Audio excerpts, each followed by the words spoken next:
Hey, it's me, your boy. So, Kickstarter is a pretty cool website. It helps people accomplish a lot of things that they couldn't really do by themselves. It offers tons of rewards for supporters, and you can make businesses and products that people are really excited about. The fact is, though, even when products do reach their funding, there are certainly times where it all goes wrong. This can be considered one of those times. So, this person actually has rebranded and is the owner of several businesses, all fluctuating from genuinely being successful to being accused of scamming $20,000 from Kickstarter backers. But the actual story isn't as malicious as you might think. So without further ado, let's get into the rise and fall of Maul Apparel. So creating a timeline was incredibly difficult. It is mind-boggling, the runarounds and absolute chaos of how these businesses were formed. All these businesses are owned by Life with RJ on Twitter. These are a list of brands that they own or co-own from how I understand the situation. So their first business, Doll Me Do Dat, was shut down sometime before 2018. This was for creating kigus, fursuits, and seemed like they were often overwhelmed by commissions and life just happening. So for those of you who don't know, 2016 was a very difficult year for me. I went through some physical and mental issues, and actually was in a hospitalization program for about 6 months, working on some health issues. I'm ready to move on with my life and to take some other steps in terms of improving. And with that, it means that I'm going to be shutting down the majority of what I do with Down to Do That Creations. So this includes Versace orders. I am going to be refunding those. With my calculations, it's going to be close to about $10,000 to $11,000 in terms of getting everyone refunded. It is going to take me some time. I only work part-time. I just ask for your patience, and I just ask for your time. The next was Versace. This was their next business venture, which took orders for fursuit underwear, each at like $30 each. Some people had received their orders, but many had not. As far as I'm aware, most people were able to either file chargebacks or were refunded. The email that they actually sent out to customers during this time is one that I'm going to go back to towards the end of the video, because I think it actually really sums up this person's entire business career. The Twitter was then deleted, but was active between 2015 and 2018. They changed the name of the business to Maul Apparel. Maul Apparel was created at the beginning of last year. Yes, the pandemic year. And is a business with the partially failed Kickstarter that was eventually deactivated and renamed Big Kid Merch, which was also then deleted. So Pup Armor, Playtime Co., and Puppy Playtime are the same company with multiple Twitters, also created in February of 2020. This is their main business venture at the moment, and is geared towards the ABDL community. This ranges anywhere from child-coded clothing to vibrators and pup masks. But Play Does Def being their most recent as of April this year. It is so new, I don't even think they bought the web address yet. Now, if you've ordered from any of these, got something good, and you're satisfied, you are not alone. Of those who actually received the product though, many however reported them fraying or being super low quality, possibly from having multiple vendors at varying qualities. But yeah, it's kind of a lot when you actually put it on paper, how many businesses and ventures that they ended up going into. But if Maul Apparel sounds especially familiar, it's because Bakari Rue made a video talking about the brand and was actually really excited about it for good reason. Support furries, support black artists, as well as a ton of other furry designers. It honestly seemed like something most people would want to support. So RJ made a Kickstarter, and that's for the most part where it all went wrong. So on May 6th of this year, Pup Armor released a statement regarding the entire Kickstarter that sums up kind of the entire sequence of events. Hey, this is post-editing Nick. I guess I'm blocked now. I think that's very telling. I'm like halfway through editing. I have most of the screenshots I need, but I just think it's very interesting when someone blocks me because they notice I'm kind of asking around, just trying to get facts from people. I just think it's very telling when somebody does decide to block me sooner than just, simply send a DM asking about the situation, asking if they can get their side of the story, or anything like that.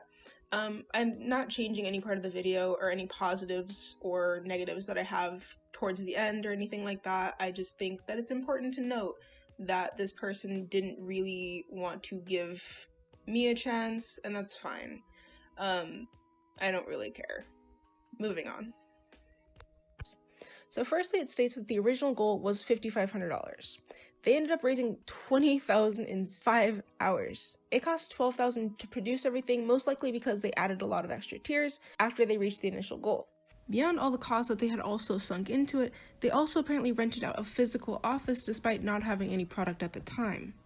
It all went wrong when the company that they partnered with went out of business only a few weeks into COVID. That honestly is quite concerning to me. Like, I get a pizza shop closing, but an online retailer of clothes sold through websites closing is honestly such a red flag to me. But the owner of the company had then apparently also been in a devastating car crash, so RJ felt it would be wrong to move to sue and get everyone's money back. They admit that they had to use the rest of the funds to purchase t-shirt blanks and ink and all kinds of other stuff, while shifting their focus to their other venture, Playtime Co., hoping to use the profit to pay back some of the Kickstarter backers. And this is backed up by an artist beware claiming just as much. It is also important to note that currently there is a lot of backlash and people demanding receipts for the $20,000 and how it was spent. I personally don't think it'd be a terrible idea to release that kind of information. It honestly is something I think people deserve to know. And if you can, I don't see why not. RJ and his husband ended up losing their jobs sometime in November last year, and despite the culmination of various businesses, could not make ends meet and took up other jobs just to pay their bills. They inevitably sold a lot of their assets, cashed out retirement money to cover costs, and ended up shipping out a lot of their awards aside from the foil prints backed up by a lot of the tweets and backers getting their merch around the time I'm actually scripting this video. So basically anyone who backed up more than $80 on the Kickstarter will not be getting a foil t-shirt that they were promised, but all other rewards should have been fulfilled and should be sent out in the given weeks. The rest of the statement and go on to say Playtime Co. is marginally successful at 1,000 orders so far with $10,000 in profit. But I'm assuming that's between last February and now, which is not bad, I guess. It's also important to note during all of this, they decided in November to move from Ohio to San Francisco because his husband got a job offer where he was working 60 hours a week, who then lost his job in February of this year. Now, reading a lot of this, I can understand wanting to feel bad for them, but I can't help but agree with the first comment. So in other words, the reason for all of this is because you didn't sue to get your money back and then a bunch of other shit happened.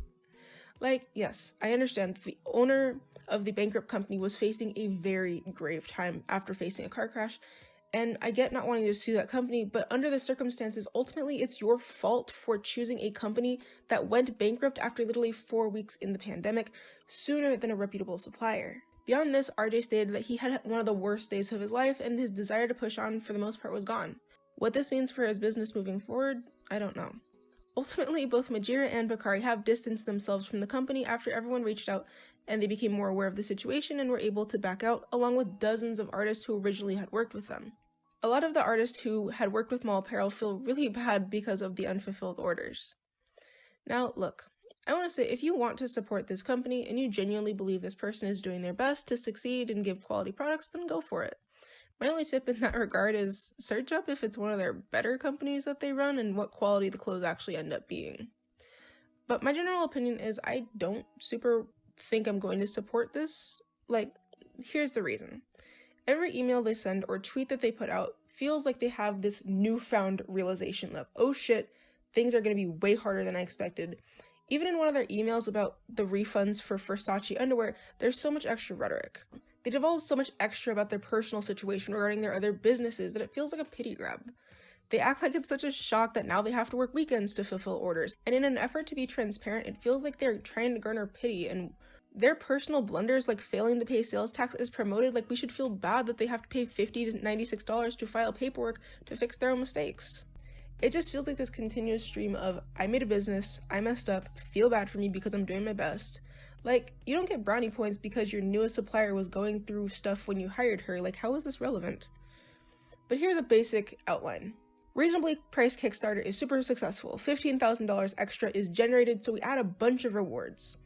The slightly shady and non-reputable company we partnered with goes under after we pay them $12,000. They don't try to get their money back and instead have their husband work 60 hours a week while moving cross-country to one of the most expensive cities in the US, while managing another business, while making the situation personal by maxing out their own credit cards, adding on a bunch of debt that you gave yourself sooner than suing the person whose debt it actually is, and expecting everyone to feel bad for you because of the inconveniences that putting yourself into unjustified debt has caused you. Mistakes like not going through reputable suppliers, failing to pay sales tax, putting way too much into a completely new business instead of starting small while working so your husband doesn't have to work 60 hours a week. Managing upwards of 6 Twitter accounts all while having fluctuating mental health and continuously trying to stay transparent, but just makes the situation look like you have way too much on your plate. Sooner than taking up another job, you start a new business, and we're supposed to feel pity that you haven't had any profits go directly to you from that business because you're trying to pay back the other business. You know what also would have done that? A job. One that you don't have to continuously converse with customers, manufacturers, license artists, and constantly have this stress looming over you and your husband. Did I miss anything? Look, I don't think this person's a bad person. They've done their best to follow through on orders, and for the most part, they really have. But honestly, scrapping previous businesses just to start new businesses and all the runarounds, it just doesn't feel super affirming. I know that a lot of people are really upset about their Kickstarter backer, and they do feel like this person has scammed them, but given all the situation, I don't think that's really the case. I do think that this was just a series of unfortunate events, and they really did try their best to remedy the situation, even though it means putting themselves in personal turmoil that could have been avoided had they sued to get their money back. But there's not really much I can say when you put yourself in situations like this. It's something that's hard for me to feel bad for you. Like, I want nothing more than for your business to be successful, and for the most part, he has a lot of potential, and the current businesses he's doing are doing marginally well. But only time can really tell if this is the break he's been searching for almost 7 years, or if it's just another business to scrap and start over. But let me know what you think in the comments. Did you back this project? Do you think that they're doing their best? And what can you say about the situation? What are your thoughts on them creating another new business literally within the last 2 weeks? I'm kind of torn because I won't be buying from them, but I also have no desire to actively discredit them. But these are just the facts, and as always, my name is Nick, and remember, keep it simple.